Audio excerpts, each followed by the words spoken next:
있습니다. 우리 옆 사람과 인사합시다. 잘 오셨습니다. 예배 승리합시다. 하나님은 영이시니 예배하는 자가 성령과 진리로 예배할 진리하셨습니다. 이제 여러분 모두를 성부와 성자와 성령 이름으로 진심으로 예배 축복합니다. 다 같이 신앙 고백하심으로 주일 예배 시작하겠습니다.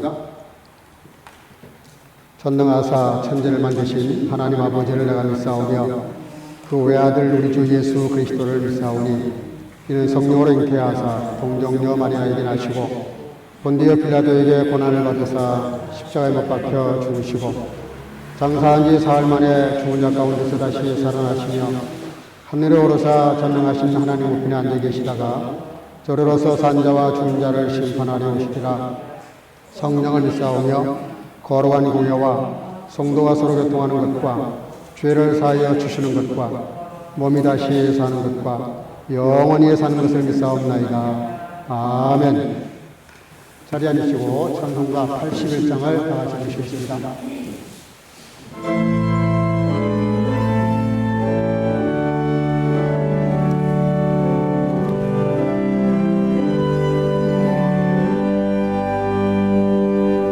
귀하신 주의 이름으로 참아온다.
기도하겠습니다.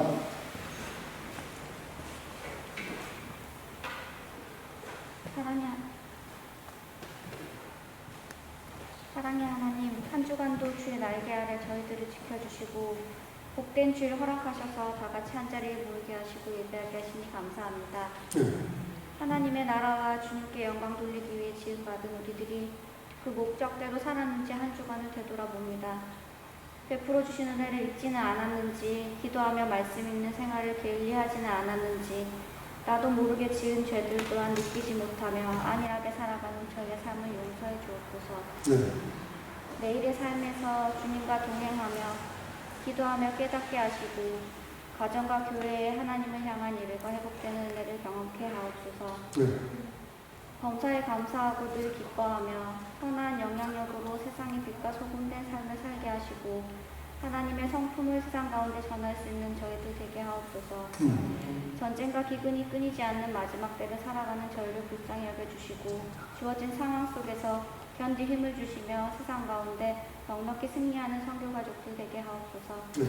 이 시간 말씀을 전하시는 주의 종에게 기름 부으셔서 그 말씀 속에서 역사하시는 하나님의 음성을 듣고 세상에서 지치고 상처받은 영혼을 치료하는 권능과 능력 또한 주시어서 다시금 회복되는 삶을 살게 하옵소서. 또한 피곤치 않게 하시고 목사님의 가정과 건강도 지켜주셔서 온전히 몸된 교회와 성도들을 위하여 일할 수 있게 하옵소서. 앞서 교회와 성도들을 위해 묵묵히 일하는 수고하는 모든 주의 자녀들 또한 기름 부어주셔서 복된 삶을 살게 하옵소서.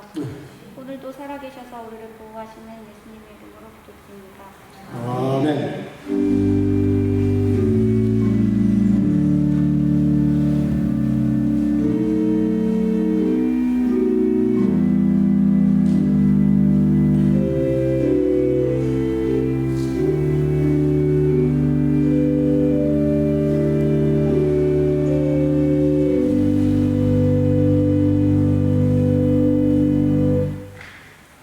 오늘 우리에게 주시는 하나님 말씀 시편 52편 8절 9절 두 절만 제가 보겠습니다. 오직 나는 하나님의 집에 있는 푸른 감람나무 같으며 하나님의 인자하심을 영영히 의지하리로다. 주께서 이를 행하셨으므로 내가 영영히 주께 감사하고 주의 이름이 선함으로 주의 성도 앞에서 내가 주의 이름을 의지하리이다. 아멘. 자리에 앉으시고 이 시간에는 게들투 영상 찬양팀에서 영상으로 하나님께 영광을 올리도록 하겠습니다.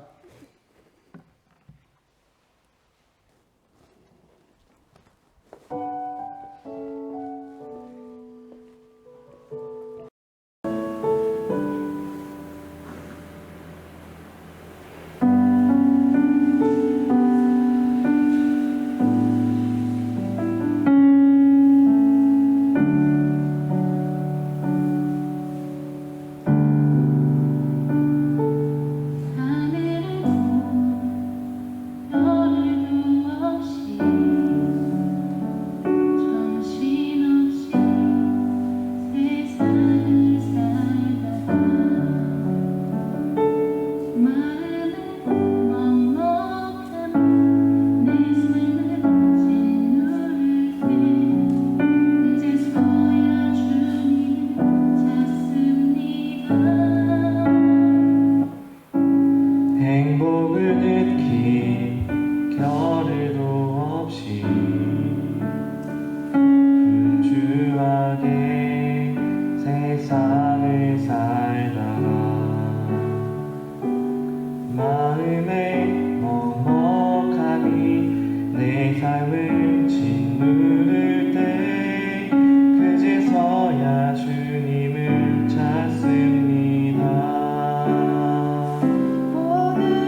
귀한 찬양 감사합니다. 헬레니즘의 시리아 제국을 통치했던 안티오코스 에피파네스 왕이 이집트를 평하기 위해서 진격을 하고 있던 중에 로마가 그 정보를 입수하고 대사를 한 사람 파견을 합니다. 포퓰리우스라고. 근데 이 포퓰리우스가 그 안티오코스 왕을 만나러 가는 길에 다른 때와 좀 다르게 그 호위병도 없고 동행하는 사람도 없고 그렇다고 본인이 무기를 가져가는 것도 아니고 평범한 몸으로 이렇게 평범한 차림으로 그 대사 파견을 받고 가는 거예요. 평범한 그 대사의 파견의 장면하고는 확연하게 다른 것입니다. 일반적으로 호위병을 데려가죠. 근데 이제 도착을 해서 그 안티오코스 왕을 이렇게 만나는데 두 사람 사이는 이렇게 평소에 좀 알고 지내는 그런 사이였다고 합니다. 차를 마시면서 안티오코스가 묻습니다. 자네가 여기까지 웬일인가? 그럴 때 그 포퓰루스가 이렇게 말을 합니다. 이집트 공격을 그만두시고 여기서 철분을 하시면 좋겠다. 그렇게 해요. 그러니까 의외의 그런 제의에 대해서 굉장히 불쾌하면서도 애써 표정을 감추면서 심사숙고해서 결정을 하겠다. 그렇게 이야기를 합니다. 근데 갑자기 포퓰루스가 자리에서 벌떡 일어나더니 미소를 이렇게 지으면서 그 안티오코스 왕이 앉아 있는 자리를 중심으로 이렇게 동그랗게 이렇게 원을 하나 이렇게 그리는 거예요. 이상한 행동을 하니까 자네 뭐 하는 짓인가? 뭐 하는 행동인가? 그렇게 물어요. 그때 포퓰리우스가 조용하게 단호하게 이렇게 말합니다. 이 원을 벗어나기 전에 제게 답을 주셔야 됩니다. 그랬더니 갑자기 이 안티오코스 왕이 얼굴이 굳어지면서 알겠네. 그러면 철수하겠네. 하면서 거의 항복 선언을 하게 됩니다. 어떻게 이렇게 무례한 행동을 하는 대사, 아무 무기도 없고 단칼에 그냥 목을 베면 되는 건데 그러지를 못하고 순순히 그렇게 당시에 대단한 그런 군사력과 또 힘을 가지고 있었던 그 시리아 왕이 이렇게 허무하게 무너졌을까 하는 거예요. 그것은 포퓰리우스라고 하는 사람이 아니고 그 사람 배후에 있는 세계 최강의 군사력과 정치력을 또 문화의 힘을 가지고 있었던 로마라고 하는 나라가 뒤에 배경으로 있는 그 나라의 대사였기 때문에 그렇습니다. 그러니까 그 당사자는 별로 힘이 없지만 단칼에 베버리면 목이 잘릴 수밖에 없어요. 그런데 그 사람은 지금 로마라고 하는 막강한 나라에 속해 있는 대사로 왔기 때문에 그렇습니다. 그 로마라고 하는 집안, 그 자기의 나라, 민족 그런 배경 때문에 순수하게 손을 들 수밖에 없었다는 것이죠. 그래요. 저와 여러분들도 사실은 이 세상에 살면서 그래요. 좀 기분 나쁘게 듣지는 마시고 별 볼 일 없습니다. 사람이 뭐 잘났으면 또 얼마나 잘나고 우리가 잘 살면 얼마나 잘 살고 배웠으면 얼마나 배웠고 가렸으면 얼마나 가졌겠습니까? 저와 여러분들은 아무 힘없는 사람들이지만 그러나 저와 여러분들은 하나님의 나라라고 하는 하나님 아버지가 나의 아버지가 되시고 나는 그 집안의 자녀라고 하는 엄청난 가문의 자녀이기 때문에 그 나라를 소유하고 있기 때문에 우리는 힘이 없지만 우리가 그 하나님의 나라를 의지하고 당당하게 세상을 살아가면 이 세상에 그 어떤 것도 우리를 건드릴 수 없다고 히브리서 11장은 굉장히 여러 부분에서 말씀하고 있어요. 우리가 특별히 이렇게 어려운 시대에 살아가는 저와 여러분들이 정말 힘을 가져야 되고 용기를 가지셔야 됩니다. 내 배후에는 하나님의 나라, 하나님의 집에 속한 나의 집, 나의 하나님의 나라는 하나님의 나라다. 이런 자부와 긍지를 가지고 세상을 경영하다 보면 우리가 얼마든지 이 세상과 더불어 싸워 이길 수 있는 것이죠. 마틴 루터는 거듭남에 대한 질문을 받고 이런 대답을 한 적이 있습니다. 누가 내 마음에 노크를 하면서 여기 누가 삽니까? 라고 물어보면 전에는 여기 마틴 루터가 살았는데 지금은 그 사람 죽었고 이미 장례식 다 치렀고 지금은 여기 예수 그리스도께서 사십니다. 라고 대답을 하겠다. 그렇게 가르쳤다고 합니다. 저와 여러분들은 이미 죽은 사람들이죠. 같은 의미로 갈라디아서 2장 20절 내가 그리스도와 함께 십자가에 못 박혔나니 그런즉 이제는 내가 산 것이 아니요 오직 내 안에 그리스도께서 사신 것이라. 이제 내가 육체 가운데 사는 것은 나를 사랑하사 나를 위하여 자기 자신을 버리신 하나님의 아들을 믿는 믿음 안에서 사는 것이다. 바울 사도는 이게 이 말씀의 고백이 뭡니까? 바울은 존재하지만 없다는 뜻이에요. 우리는 내 안에 내가 너무 많죠. 내 안에 너무 복잡한 것들이 많고 세상이 너무 많고 너무 걸려있는 것들이 많아요. 바울 사도는 영적으로 거듭난 이후에 하나님의 이렇게 종으로 살아가는 가운데 자기 정체성, 실존에 대해서 확실한 정리를 하고 사는 사람이었어요. 내가 살지만 내가 사는 것이 아니라 내 안에 그리스도께서 사신 것이다. 여러분들 삶 속에서도 주님의 사시기를 주 이름으로 축복합니다. 조금 더 나가서 바울 사도는 이렇게 말을 해요. 고린도전서 3장 16절 너희가 하나님의 성전인 것과 하나님의 성령이 너희 안에 거하시는 것을 알지 못하느냐. 저와 여러분들에게 하시는 말씀이에요. 너희가 하나님의 성전인 것 그리고 너희 안에 속에는 성령이 거하시는 것을 알지 못하느냐. 그렇게 반문하는 말씀을 하신 적이 있습니다. 이게 무슨 얘기가 됩니까? 하나님의 성전, 신약시대에 와서 하나님의 교회 그리고 하나님의 교회는 몸된 교회라고 그렇게 말해요. 몸된 교회, 우리의 몸. 그래서 우리의 몸 자체가 우리 인격 하나하나가 실존 하나하나가 교회 하나예요.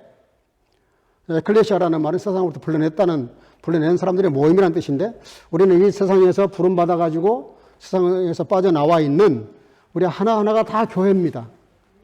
성결교회 교회는 성결교회 그러면 이 교회 건물이 아니에요. 저와 여러분들이 교회예요.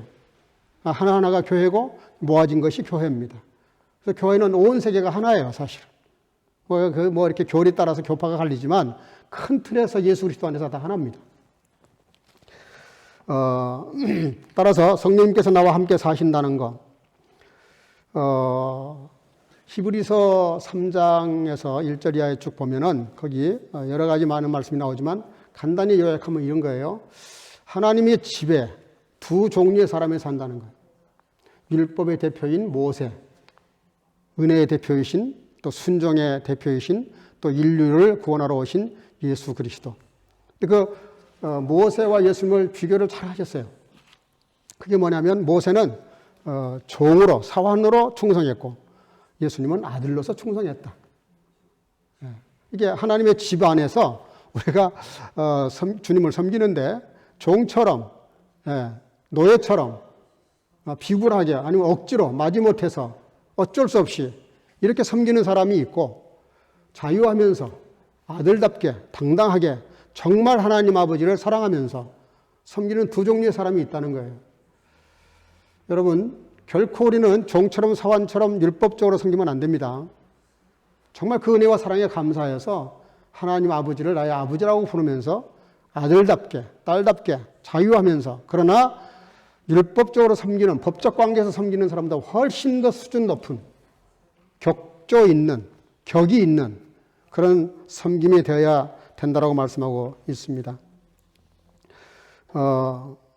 그래서 5절 6절 히브리서 3장 5절 6절 또한 모세는 장래에 말할 것을 증거하기 위하여 하나님의 온 집에서 사환으로 충성하였고 그리스도는 그의 집 맡은 아들로 충성하였으니 우리가 소망의 담대함과 자랑을 끝까지 견고히 잡으면 따라합시다. 그의 집이라. 오늘 무슨 말씀 하실는지 잘 아실 거예요. 오늘 키워드는 그의 집, 하나님의 집 안에 우리가 산다는 것. 그거를 좀 같이 생각해 보려고 하는데 예수님은 아들로서 모세는 사환으로 그렇게 살았다라고 성경은 간단하게 정리를 합니다. 조금 더 나가서 고린도전서 3장 9절에서 이렇게 말씀하십니다. 우리는 하나님의 동역자들이여 너희는 하나님의 밭이요 따라합시다. 하나님의 집이니라. 바울 사도를 통해서 주신 하나님 말씀 아주 클리어합니다. 아주 정확해요. 저와 여러분들 향해서 뭐라고 말하냐면은 하나님의 밭이요 하나님의 집이다. 히브리서와 같은 맥락의 말씀을 하고 있어요. 하나 더 붙였죠. 그의 밭이다. 이건 우리의 생명력을 강조하기 위해서 한 말씀이에요. 씨를 뿌리면 나라하고 나서 싹이 나서 자라서 열매를 맺죠. 생명력 있는 하나님의 나라 생명을 가진 존재들이고, 그런 생명을 가진 저와 여러분들은 하나님의 집에 살고 있고, 아니 저와 여러분들 자체가 하나님의 집이라는 거예요. 히브리서 3장도 그 똑같은 걸 강조하고 있어요. 어떤 사람이 그 집안에 걸맞게 사는 사람이라면 다 하나님의 집이다. 그 집을 대표하는 사람이다. 그렇게 말씀하고 있습니다. 어떻게 우리가 그러면 하나님의 나라의 가족이 됐을까? 이 감람나무 비유를 통해서 말씀하고 있는데요. 잘 아시는 대로 감람나무는 올리브 나무입니다. 올리브는 너무나 유익한 나무죠. 근데 이 올리브 나무에 대해서 예레미야 11장 16절에 이렇게 말합니다. 나 여호와가 그 이름을 일컬어 좋은 행실 맺는 아름다운 푸른 감람나무라 하였으나 그랬어요. 이스라엘을 가리켜서 예레미야 선지자는 뭐라고 말했냐면 너희가 푸른 감람나무다. 오늘 본문과 똑같은 말씀을 했어요. 푸른 감람나무다. 제목은 제가 참 감람나무라고 했는데 더 정확한 뜻으로 말하면 참 감람나무가 맞아요. 근데 푸른 감람나무라는 말은 우리에게 생명력이 있는 그런 하나님 나라의 생명을 가진 존재라는 말을 하기 위해서 그렇게 말씀하시는 것인데, 바울 사도는 선민 이스라엘 백성들에 대해서 이렇게 정리합니다. 로마서 11장 17절인데요. 또 한 가지가 얼마가 꺾이었는데 돌 감람나무인 내가 그들 중에 접붙임이 되어 참 감람나무 뿌리에 진액을 함께 받는 자가 되었은즉. 이게 무슨 얘기냐면요. 이스라엘 나라가 원래 참 감람나무였어요. 참 감람나무의 가지였어요. 참 감람나무는 하나님, 예수 그리스도를 상징하는데 참 감람나무의 가지라는 말은 하나님께 속한 자다 그런 뜻입니다. 근데 잘 아시는 대로 아담 하와 이후로 꾸준하게 아주 정말 집요하게 정말 아주 한결같이 이스라엘 사람들은 불순종을 많이 해요. 그리고 율법을 다 지킬 수 있다라고 외식을 하고 양심을 속이면서 어려운 척을 많이 했어요. 예수님은 그것을 보고 독사의 자식들아, 회칠한 무덤들아 책망받을 정도였어요. 근데 그 사람들의 한결같은 것이 뭐냐면 믿음의 자손들인데 믿지를 않아. 불순종의 자녀들이 되는 바람에 하나님이 잠깐 죄했다는 거예요. 잘라냈다는 거예요. 그리고 잘라낸 그 자리에 돌감람나무, 이스라엘 민족을, 선민을 제외한 모든 민족은 다 돌감람나무예요. 저와 여러분들을 거기다 접붙였다는 거예요. 접붙여서 그 진액을 우리가 받아서 우리가 참 감람나무 가지가 됐다. 그렇게 설명하고 있어요. 여러분, 우리가 참 감람나무가 되기 위해서 이스라엘 사람들을 잠시 제하고 우리를 참 감람나무에게 접붙여서 그래서 우리를 참 감람나무 만들어 주셨는데 오늘 다윗이 그 고백을 벌써 하고 있는 거예요. 수천 년 전에. 이 사건이 현실이 되기 이전에 벌써 뭐라고 말합니까? 오늘 본문의 8절. 오직 나는 하나님의 집에 있는 푸른 감람나무 같으며 하나님의 인자하심을 영영히 의지하리로다. 어떻게 바울 사도가 그런 표현을 했는지, 다윗이 그런 표현을 했는지 참 신기할 정도입니다. 성경은 너무 신비한 책이에요. 다윗은 이미 자기가 푸른 감람나무라는 것을 영적으로 깨닫고 그렇게 고백을 했어요. 놀랍죠? 제가 성지순례 갔을 때 여러분들 보내주셔서 성지순례 제가 한갑대 갔었는데 우리 몇 성도님들 같이 갔었는데 그때 그 감람산에 있는 감람나무 밭에 우리가 갔었어요. 제가 자료를 한번 보여주시면 좋았을 텐데 혹 궁금하시면 한번 이스라엘의 감람나무 한번 쳐보세요. 그러면 정말 어마어마한 고목나무 이렇게 저희들이 봤던 것이 900년 된 나무였던가 2000년 된 나무였던가 그래요. 정말 놀라울 정도로 이 감람나무가 그 생명력이 아주 굉장합니다. 이 감람나무는 거친 땅, 비가 잘 오지 않은 땅에서도 잘 자라요. 황야 같은 데서도 잘 자랍니다. 근데 이 감람나무를 다윗이 뭐라고 말하냐면 자기가 푸른 감람나무다. 그렇게 자신을 표현을 했어요. 그것도 하나님의 집에 심기운 나무. 감람나무, 올리브유를 잘 아시죠? 감람나무유는 구약에 이스라엘 사람들이 하나님의 성전에서 성전에 불을 밝히는 그 기름으로 사용했습니다. 거룩하게 사용했다고요. 그리고 두 번째로는 이제 우리가 식용으로 먹기도 하고 화장품을 만들기도 하고 비누를 만들기도 하고 하여간 이 올리브유는 굉장히 좋습니다. 나이 드신 분들도 이거 많이 드시면 피를 맑게 하고 혈관을 좋게 만든다. 그래서 유럽 사람들은 이 올리브 기름을 그냥 뭐 우리나라 참기름 먹듯이 이렇게 먹잖아요. 근데 이스라엘 사람들에게는 그런 격언이 있다 그래요. 당대 열매를 먹으려면 포도나무를 심어라. 근데 자손에게 뭐를 물려주고 싶으면 무화과나무를 심어라. 그리고 자자손손 물려주고 싶은 마음이 있으면 무화과나무를 심어라. 그런 격언이 있다 그래요. 그만큼 이스라엘 나라에서는 이 무화과나무가 굉장히 소중한 나무고 없어서는 안 되는 나무인데 종교적으로 깊은 뜻을 가지고 있습니다. 오늘 본문은 이런 말씀을 하게 된 다윗의 이런 고백을 하게 된 배경을 좀 이해할 필요가 있는데 이 말씀은 사실은 사무엘상 21장, 22장 말씀을 배경을 하고 있어요. 그 내용, 거기 있었던 사건을 중심으로 이 말씀이 기록된 건데 잘 아시는 대로 여러분들 다윗이 골리앗을 죽인 다음에 큰 공로를 세우고 다윗은 만만이요 사울은 천천히라는 말 때문에 사울 임금이 진노를 해가지고 다윗을 죽이려고 그러죠. 여러 방법으로 피신을 합니다. 넙당까지 왔어요. 넙당에 왔는데 넙당에 왔을 때 아히멜릭이라고 하는 제사장을 만나서 도움을 요청을 해요. 떡 5덩이와 내가 무기가 없는데 급히 나오느라고 무기가 있으면 무기를 하나 좀 달라. 그렇게 요청을 해요. 아히멜렉 제사장은 사울 임금과 사위 다윗과의 갈등을 모르는 상태였어요. 순수한 마음으로 그냥 사울 임금의 사위가 왔으니까 잘 영접한 거예요. 잘 대접을 한 거예요. 그리고 그의 필요를 다 줍니다. 떡도 줍니다. 떡이 없으니까 진설병에 차렸던 그리고 이제 물려낸 그 빵을 줘요. 그리고 그 떡을 주고 그리고 무기가 없죠, 당연히. 제사장이 무슨 무기가 있겠어요. 그런데 마치 다윗이 골리앗과 싸울 때 물맷돌로 던져서 그가 쓰러진 다음에 그의 칼을 빼서 그의 목을 쳤던 그 칼이 바로 거기에 보관되어 있었어요. 그 칼을 줍니다. 그러니까 다윗은 굉장히 기분 좋죠. 자기가 골리앗과 싸워서 이겼던 그 무기였던 물맷돌로 그를 무찌르고 칼로 목을 뱉던 그 칼을 주니까 너무나 좋죠. 그 칼을 받아가지고 나왔어요. 근데 참 뭐든지 호사다마라고 바로 그 장면을 본 사람이 있어요. 제사 문제로 거기 왔던 도액이라는 사람인데 이 사람은 아람 사람입니다. 에돔 사람입니다. 에돔 사람인데 이 사람이 그걸 보고 그 장면을 그대로 고스란히 다 봐요.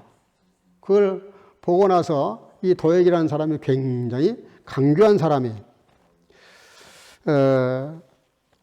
이걸 갖다가 사울 임금에게 가서 이렇게 이야기할 때 뭐라고 말을 하냐면은 사실과 전혀 다른 얘기를 합니다.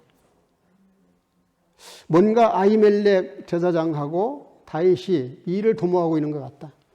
아마 반란이 일어날지도 모르겠고 사울 임금의 목숨이 위험할지도 모른다. 이렇게 이 말로 이렇게 그 왜곡된 말로 이간질을 시킵니다. 당연히 사울 임금이 진노하죠. 너무 화가 나가지고 자기 신하들에게 당장 가서 넙당에 있는 모든 제사장들을 죽여버려라. 근데 제사장을 죽이라는데 그걸 누가 순종하겠어요? 신하들이 거부해요. 싫어해요. 그러니까 그 도액에게 명령을 내려요. 네가 가서 죽여라. 그때 이 도액이라는 사람이 이때다. 이게 공로를 세울 초로의 찬스다. 이래가지고 가가지고 거기 그 85명의 제사장과 그의 식솔들과 그것만 죽이라 그랬는데 그것만 죽인 게 아니에요. 넙당에 있는 모든 젊은 남녀들을 다 죽이고 가축을 다 죽여버려요. 과잉충성을 한 것이죠. 지금 그게 배경입니다. 오늘 본 말씀을 기록한 것은 그걸 지금 배경으로 이 말씀을 기록한 거예요. 도액의 죄가 뭡니까? 1절에 보면 포악한 자라는데 이 깃보르라는 말을 썼어요. 이게 뭐냐면 특이한 사냥꾼, 폭군, 전제 군주 뭐 이런 뜻이에요. 좋은 뜻으로 쓰면 굉장히 강한 뭐 이런 뜻도 있는데 나쁜 쪽으로 이 양반은 쓴 거예요. 아주 못된 짓을 한 겁니다. 그리고 2절, 3절, 4절, 2절에 날카로운 삭도같이 간사한 혀. 3절 내가 선보다 의보다 거짓을 사랑하는도다. 4절 간사한 혀여 내가 잡아먹은 모든 말을 좋아하는도다. 여기 간사한 혀라는 말이 자꾸 반복이 나오는데 미르마라고 하는 말입니다. 미르마, 기만한다, 속인다, 배반한다. 혀를 잘못 쓴 거예요. 혀를.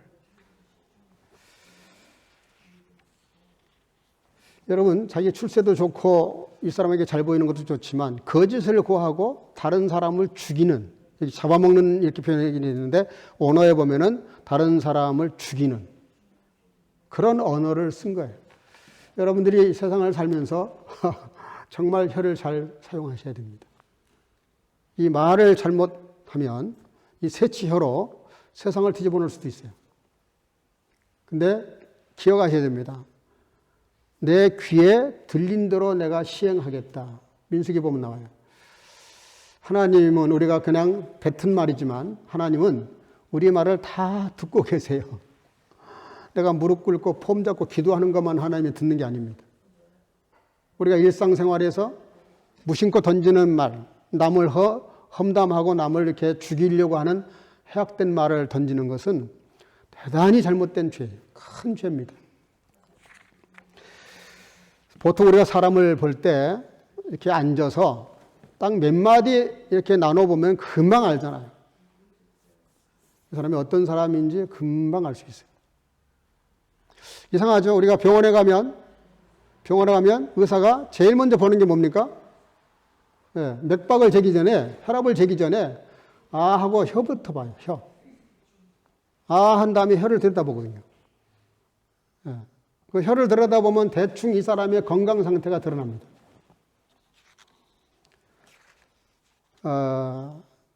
이 혀라고 하는 것은 정말 신비한 건데요. 어떻게 보면 이상하게도 인류 최초의 아담과 하와를 타락시켜버렸던 이 뱀, 사단으로 상징되어지는 이 뱀은 귀가 없어요. 귀가. 눈도 있고 입도 있고 다 있는데 귀가 없습니다. 듣는 귀가 없는 거예요. 계시록 3장에 보면은 성령이 교회들에게 하시는 말씀을 들을지어다. 말씀을 잘 들으라고 하고 있는데 사단은 하나님의 말씀을 아예 들을 귀가 없는 거예요.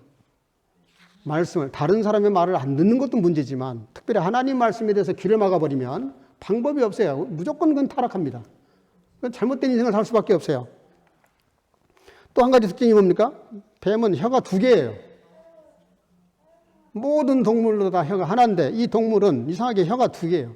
이게 무슨 뜻이에요? 한 입을 가지고 2마디 한다는 거죠. 찬송도 나오고 저주도 나오고 진실도 말하고 거짓말도 하고 남을 칭찬도 하면서 남을 저주하기도 하고 흉도 보고 우리들의 혀가 어떤지 한번 반성해 봐야 돼요. 이 도액의 문제가 아닙니다. 저와 여러분들의 문제예요.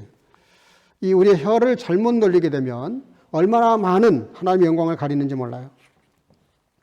그리고 이 사람 세 번째 죄가 뭡니까? 세상 재물. 세상의 힘을 믿는 사람의 7절에 오직 자기 재물의 풍부함을 의지하여 자기의 악으로 스스로 든든하게 하던 자라 하리로다 그랬어요. 이 사람은 세상을 의지하는 사람이에요. 그러니까 세상 권력에 빌붙어서 하나님의 제사장들을 무슨 벌레 잡아 죽이듯이 그렇게 무모한 짓을 하는 이유가 뭐겠어요? 세상의 힘을 믿는 사람. 자기의 권모술수, 거짓, 그리고 남을 해하는 더군다나 하나님의 종들을 85명과 속한 가족들과 온 동네를 다 전멸시켜버리는 꼭 무슨 탈레반처럼 그런 아주 못된 사람이에요. 영국이 아프리카를 탐험해 갈 때 2 영국인이 크게 이렇게 비교가 됐다고 합니다. 한 사람은 황금 전쟁을 일으켰어요. 아프리카를 정복하는 곳마다 가서 말 안 들으면 전부 다 죽여버리는 거예요. 그리고 거기서 금은 보석, 다이아몬드를 캐오는 거예요. 영국이 열광을 합니다. 애국자가 났다. 나라를 구할 사람이 생겼다. 정말 이 시대의 영웅이다. 우리나라를 이렇게 부강하게 만들다니 하면서 극찬을 했습니다. 근데 그때 마치 또 한 사람이 들어가서 그렇게 하면 안 된다. 그건 인류의 보편적 가치에 배반하는 짓이다. 그렇게 해서는 안 되는 거다. 남의 나라를 이렇게 짓밟고 강탈하고 약탈하는 것은 큰 하나님 앞에 범죄를 하는 것이다.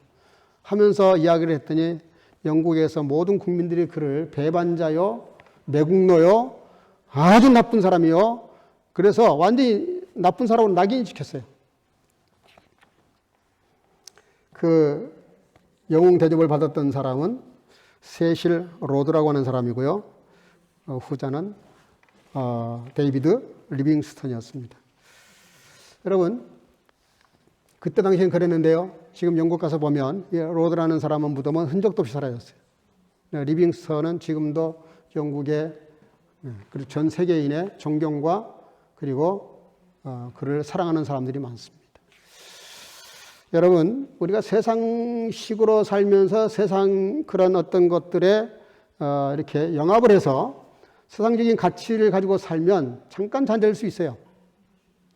그러나 오늘 본문에 5절에 이렇게 말합니다. 그런즉 하나님이 영원히 너를 멸하시며 너를 붙잡아 내 장막에서 뽑아내며 살아있는 땅에서 너의 뿌리를 빼실 것이다. 무서운 벌을, 무서운 진노를, 하나님의 진노를 선포해요. 여러분, 우리가 이 땅을 살아가면서 늘 그 갈등이 있습니다. 세상적으로 살 거냐, 내 방식으로 살 거냐, 아니면 하나님의 뜻을 따라 살 것이냐.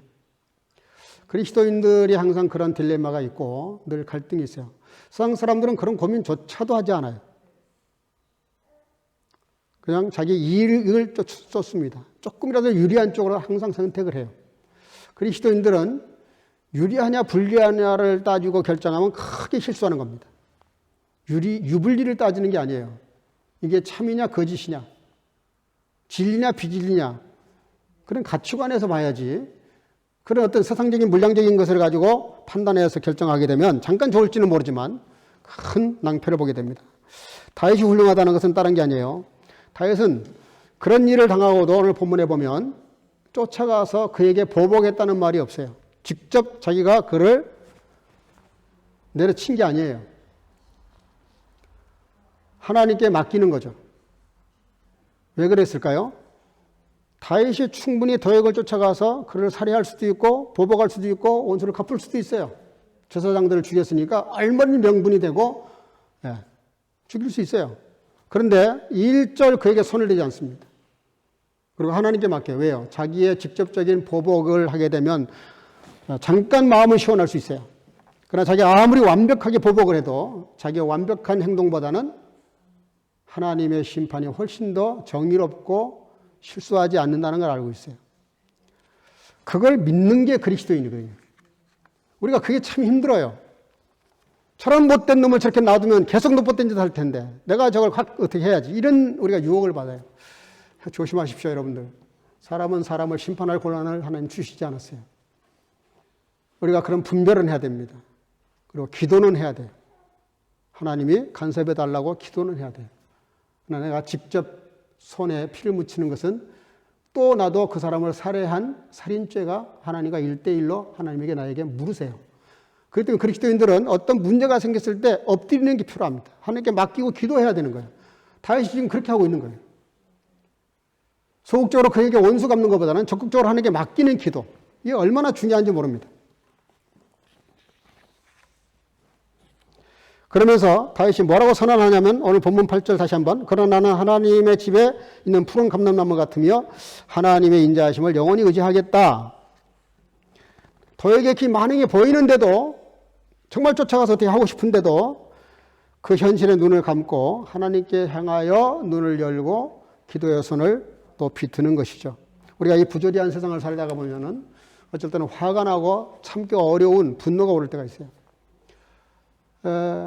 저도 총신 다닐 때 한참 그때 당시에 정치적으로 어려운 문제가 많았어요. 딱 우리 신대원 학생들이 두 갈래로 딱 갈렸어요. 하나는 데모파, 하나는 기도파. 총신 뒷산에 기도원이 있거든요. 기도굴이 있거든요. 기도굴로 올라가는 친구들이 있고 앞마당에 그 전투경찰과 대치하고 데모하기 위해서 스크립을 짜고 나가려고 으쌰으쌰 하는 친구들이 있었는데 기도하러 올라간 사람은 극소수였어요. 대다수가 다 데모해야 된다 이럴 때는 데모하는 친구들.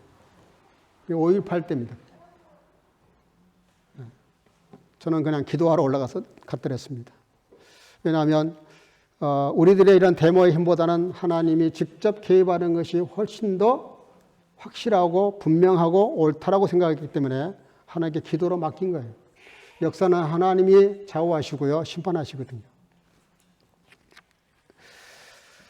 그러면서 이렇게 말합니다. 시편 65편 4절, 주께서 택하시고 가까이 오게 하사 주의 뜰에 거하게 하신 사람은 복이 있나이다. 우리가 주의 집, 곧 주의 성전의 아름다움으로 만족하리이다. 이게 무슨 얘기입니까? 주의 뜰, 주의 집의 뜰 그랬어요. 주의 집의 뜰에 거하게 하신 사람은 복이 있다. 여러분, 대궐 같은 집을 짓고 어마어마한 저택을 짓고 거기 뜰이 아름답다고 좋을까요? 물론 좋습니다. 아직 그런 집에 못 살아봤으니까 잘 모르겠어요. 그러나 좋습니다. 그러나 그 집에 살고 있는 사람이 누구냐 하는 게 더 중요해요. 왼수 같은 사람이 살고 있어봐요. 감방보다 더 싫은 곳이에요. 아무리 아름답게 잘 꾸며놨어도 거기 사는 사람이 나와 친하지 않고 나를 미워하고 증오하고 나에게 해를 끼치는 사람이면 하루라도 벗어나고 싶죠. 천막을 치고 살아도 그렇잖아요. 거기 내가 사랑하는 사람이 있고 나를 위해서 자기 생명까지 바칠 수 있는 사람이 있다면 그게 얼마나 아름답고 좋은 곳입니까? 에덴 동산이 얼마나 좋았어요. 근데 그 잠깐 사단의 그 유혹에 빠져서 넘어가니까 에덴 동산을 잃게 됐는데 그건 상징적인 사건이잖아요. 실제 사건이지만 상징적인 뜻이 많아요. 이게 뭐예요? 그 주의 뜰, 여기 강조되는 게 뭐냐면 주의 뜰이에요. 여기 보면 주께서, 주의 뜰, 주의 집, 주의 성전, 한 구절 안에 주라는 말이 4번이나 반복이 돼요. 그 주의 뜰에 우리 마음이 꽂히면 안 됩니다. 물론 그것도 따라오는 복 중에 하나예요. 그러나 본문이 이 말씀이 강조하려고 하는 건 뭐예요? 주님이 중요한 거예요. 주님이. 거기 주님이 계시기 때문에 우리가 거기 거하는 것이 중요한 거예요. 우리 교회가 왜 중요합니까? 건물입니까? 아니잖아요. 여기 하나님이 임재하시고 성령이 역사하시고 주님이 우리와 함께 하시기 때문에 피로 값주고 사신 교회이기 때문에 사랑하는 거 아닙니까?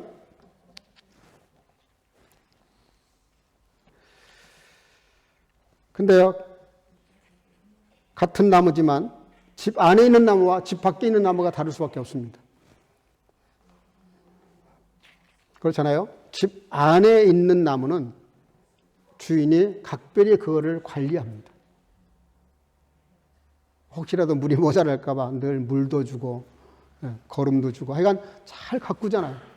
집 밖에 있는 나무는 별로 그렇게 신경을 못 씁니다. 그렇게 하나님은 우리를 보호하시고 가꾸신다는 것이죠. 우리가 여기서 한 가지 주목할 게 있습니다. 우리가 늘 이런 문제가 생길 때 어떤 문제가 생기냐면 눈에 보이는 것과 보이지 않는 것의 문제예요. 우리가 이렇게 이론적으로 모르는 게 아닙니다. 성경적으로 다 알고 있어요. 근데 정말 과연 하나님이 나와 함께 하시느냐? 현실을 들여다보면은 이 도액 같은 사람들이 많거든요. 도액이 벌려놓은 그런 사건 일들이 많다고요. 우리 삶에서는 실제로 그런 게 훨씬 더 많아요. 하는 것도 잘 안 되고 길이 막히는 것 같고 방해꾼도 많고 왜 세상이 이렇게 나한테 녹록지 않나 이런 자괴감이 들 때도 많죠. 그럴 때 여러분들 그 현실을 보기 전에 그 너머에 있는 영적 세계를 보실 수 있어야 됩니다. 스데반 집사가 돌을 들고 막 이를 갈면서 자기에게 돌을 던지는 사람들을 보면서도 그 너머에 계시는 자기를 위해서 자리에서 벌떡 일어나신 예수님을 보았기 때문에 그의 얼굴이 이그러진 사람들 앞에서 돌을 들고 자기를 찔려는 사람들 앞에서 천사의 얼굴을 할 수 있었던 게 뭡니까? 그들을 본 것이 아니라 그 너머에 있는 주님을 봤기 때문이에요. 한 번은 엘리사 선지자가 기도하고 있는데 종이 들어와가지고 막 보고를 합니다. 주인님 큰일 났습니다. 뭐가 큰일이냐 그랬더니 아람 군대가 지금 이렇게 진을 치고 우리를 포위하고 있다라고 그렇게 이야기를 해요. 그랬더니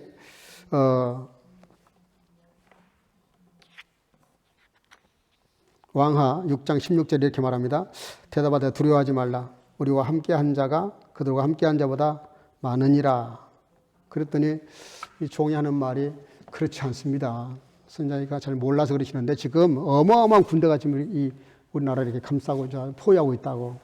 그랬더니 엘리사가 다시 17절에 이렇게 말합니다. 기도하여 가로되 여호와여 원컨대 그의 눈을 열어서 보게 하옵소서 하니 여호와께서 그 청년의 눈을 여심해 그가 보니 불말과 불병거가 산에 가득하여 엘리사를 둘렀더라. 그 종, 기도하지 않는 그 종의 눈에는 아람 군대만 보였어요. 그것도 어마어마하게 많은 적들이 눈에 들어오는 거예요. 근데 밖에 나가보지도 않는 엘리사는 골방에서 기도하고 있습니다. 기도하고 있는데 뭐라고 말을 해요?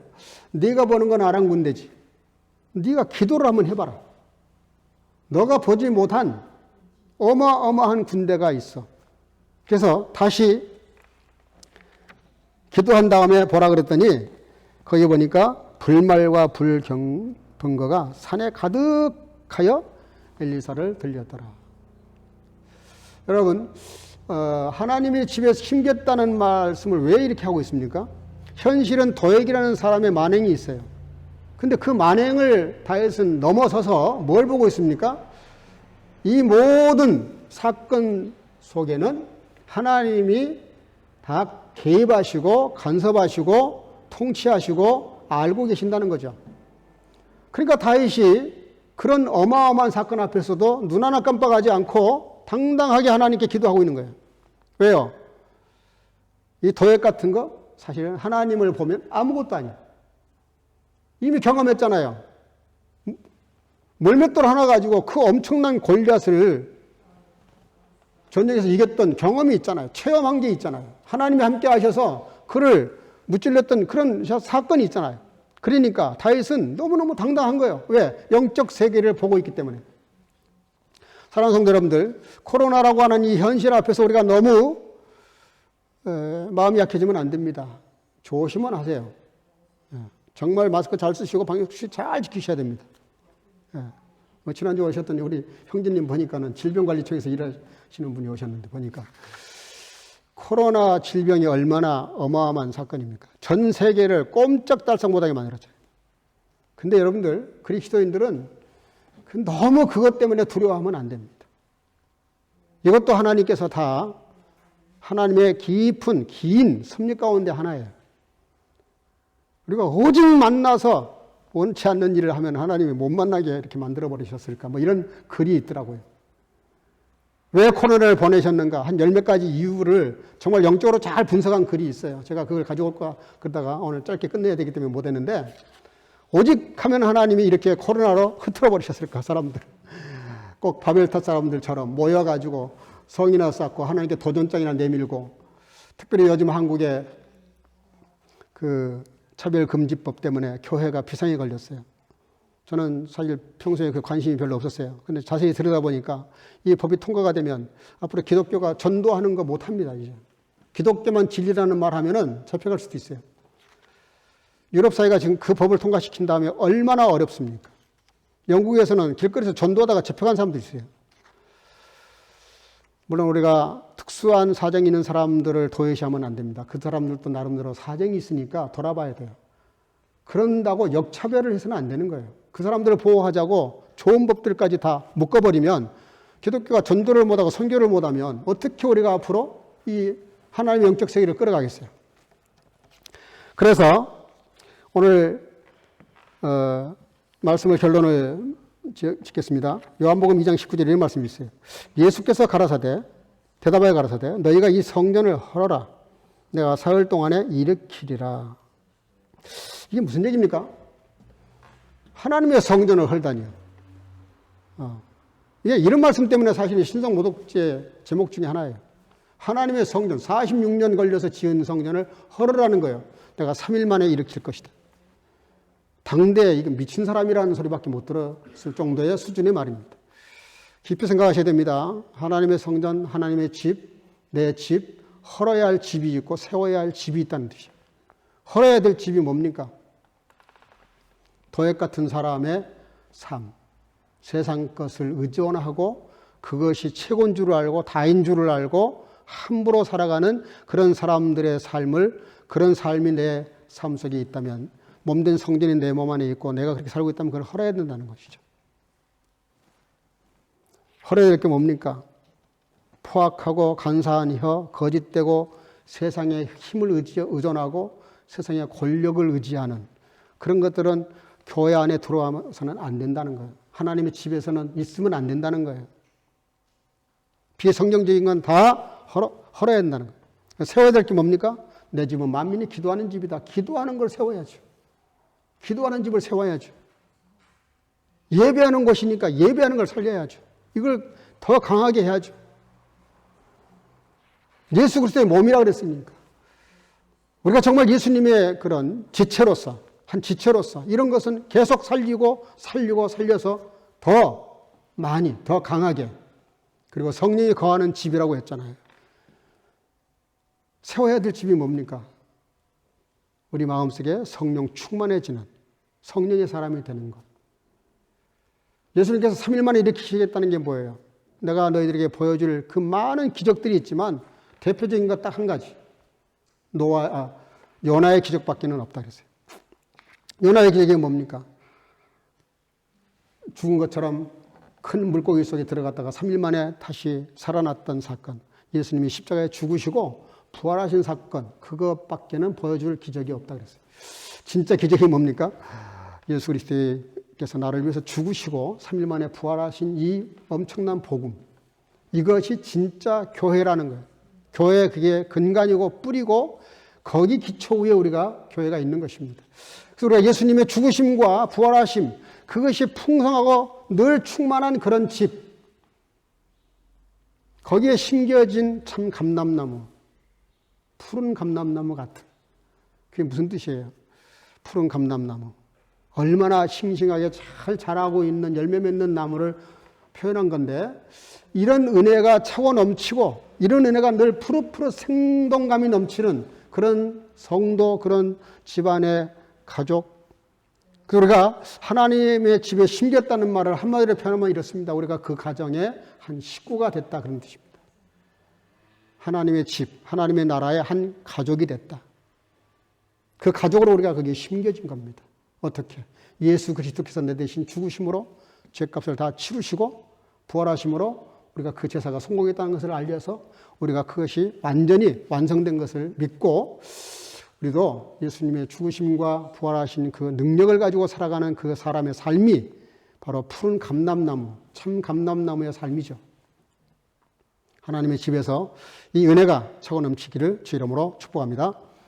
기도하겠습니다. 사랑과 은혜가 충만하신 아버지 하나님, 하나님의 집에 심겨진 참 감람나무, 푸른 감람나무처럼 우리 사랑하는 성도들이 정말 이 다윗의 고백처럼 우리 모두가 다 같이 예수 그리스도로 말미암아 참 감람나무인 줄을 알고 하나님의 집에서 세워야 될 것, 무너뜨려야 될 것들을 분별하면서 정말 내 삶 속에서 이런 일들이 날마다 일어나므로 기도하는 마음, 성령 충만한 삶, 그리고 무엇보다도 하나님 말씀으로 충만해서 예배하는 삶이 차고 넘치는 아름다운 삶으로 충만해져서 성장하고 열매 맺는 아름다운 삶으로 축복해 주시기를 간절히 소원하고 예수님의 이름으로 축복하고 기도합니다. 아멘. 말씀을 기억하시면서 찬송가 242장을 부르겠습니다.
살아계신 아버지, 오늘도 주 앞에 나와 예배드리는 시간에 여러 모습으로 예물을 드렸습니다. 11조를 드리는 성도들, 감사의 예물을 드리는 성도들, 선교와 구제 예물을 드리는 성도들, 지정헌금을 드리는 성도들, 또 어린 생명들, 또 사랑하는 주의 자녀들 드리는 주일헌금, 하나님 다 그 중심을 보시고 아시오니 그 마음 따라, 그 믿음 따라, 이것이 물질이 아니라 우리의 주님을 향하는 믿음이요 사랑이요 고백인 줄 압니다.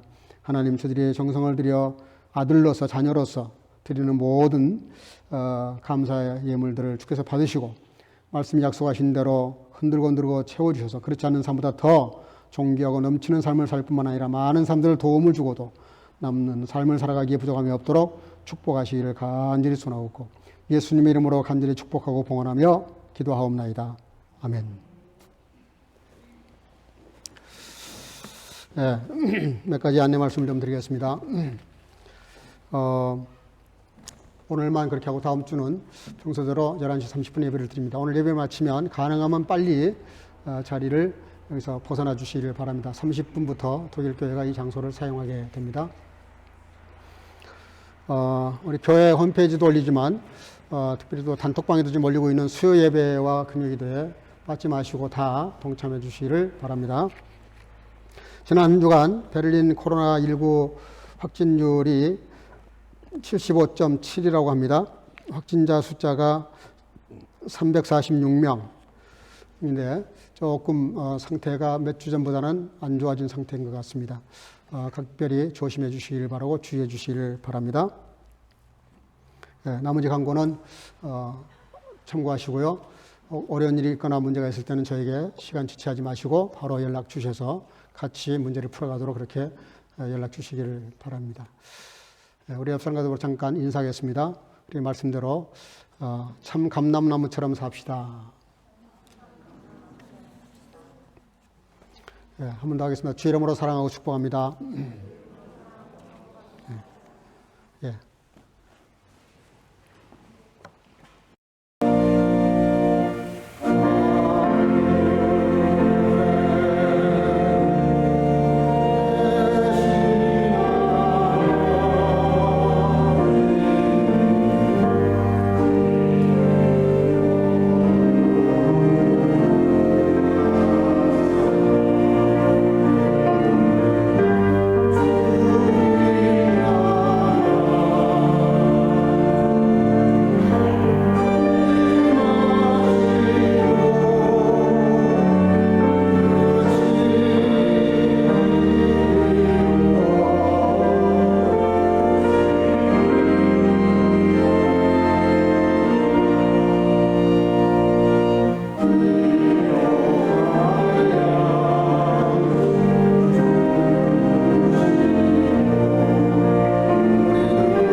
Ich aber werde bleiben wie ein grüner Ölbaum im Haus Gottes.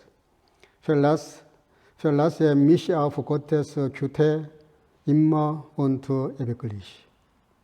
Die Gnade unseres Herrn Jesus Christus und die Liebe Gottes und die Gemeinschaft des Heiligen Geistes sei mit euch allen. 아멘. 오직 나는 하나님의 집에 있는 푸른 감람나무 같으며 하나님의 인자하심을 영영히 의지하리로다. 저는 우리 구주 예수 그리스도의 놀라우신 은혜와 아버지 하나님의 극진하신 사랑하심과 성령의 교통으로 충만케 하심이 코로나로 힘들고 어려운 시간에 세상에 여러 가지 도전들이 많이 있지만 내 아버지의 집에 심기운 참 푸른 감람나무처럼 성장하며 열매 맺어가며 주님과 동행하는 삶을 살기를 마음속에 결단하고 돌아가는 사랑하는 성교가족 성도들과 영상으로 함께 예배드리는 모든 주의 지체들의 머리마다 이제로부터 영원토록 함께 있을지어다. 아멘.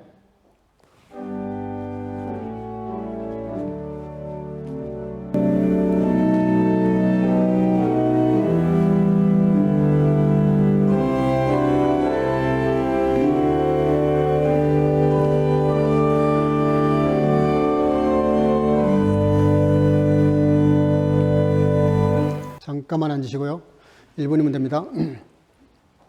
네, 지난주에 우리 이종옥 권사님 생일이었습니다. 우리 잠깐 축하하겠습니다. 생일 축하 찬송 부르겠는데 잠깐만요.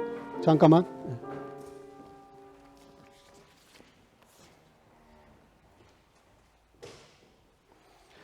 예, 지난주 잠깐 내가 소개를 못했는데 우리 박옥희 권사님, 박옥희 목사님, 예, 그리고 우리 뱅커 목사님 부부가 이렇게 소독에서 잠깐 방문을 했습니다. 우리 잠깐 인사할까요? Herr Danke. Kannst du kurz aufstehen? 예.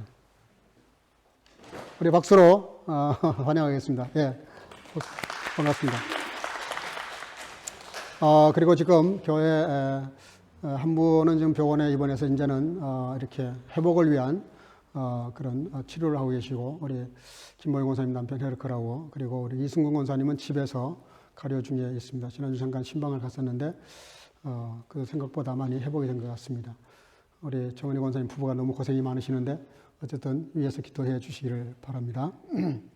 오늘 김모영 권사님이 그래서 남편을 위해서 기도 많이 해주셔서 감사하다고 오늘 뒤에 이렇게 떡을 간식을 준비했습니다. 나가실 때 하나씩 받아가 주시기를 바랍니다. 예, 우리 생일 축하 좀 하겠습니다. 잠깐 권사님 일어나시죠. 우리 저쪽 뒤에 권사님을 향해서 우리 축복하는. 예.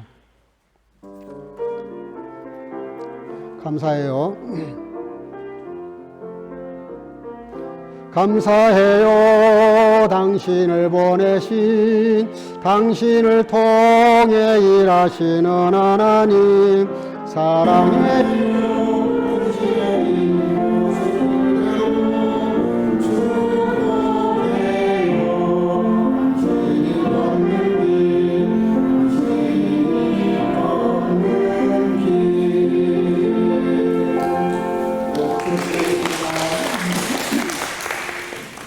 잠깐 기도하겠습니다. 하나님 감사합니다. 오늘 주 앞에 나와 임하는 귀한 시간에 또 이렇게 또 사랑하는 형제 자매들 위해서 축하하고, 특별히 우리 사랑하는 권사님 생일을 맞이한 것을 감사하면서 또 이렇게 축복하게 하신 거 감사합니다. 사랑하는 딸의 삶을 주께서 인도하셔서 늘 존귀하고 강건하고 그리스도 예수 안에서 유쾌하고 행복한 인생을 살아가도록 축복하시고 함께 하시기를 간절히 소원하오며, 또 교회에 이렇게 여러 가지 약한 자들이 있는데 이들을 위해서 기도하는 모든 성도들 응답하셔서 회복해 주신 것을 감사합니다. 아버지 사랑하는 딸이 또 감사해서 하나님께 이렇게 감사하는 마음으로 간식을 제공합니다. 귀한 마음을 받으시고 마음대로 갚아주시기를 간절히 소원하옵고, 연약한 자들을 치료하셔서 더 강건하게 회복시켜 주시기를 간절히 소원하옵고, 온 성도들 이 한 주간도 주님과 동행하며 참 감람나무로 승리의 삶을 살아가도록 축복해 주실 줄로 믿사오고 예수님의 이름으로 간절히 축복하고 기도하옵나이다. 아멘. 하나님께 영광의 박수 드리겠습니다. 할렐루야. 자, 이것으로 마쳤습니다. 앞에서부터 차례대로 나가주시고 간식을 하나씩 받아주시길 바랍니다. 한 주간도 참 감람나무로 승리하시기를 주 이름으로 축복합니다. 할렐루야.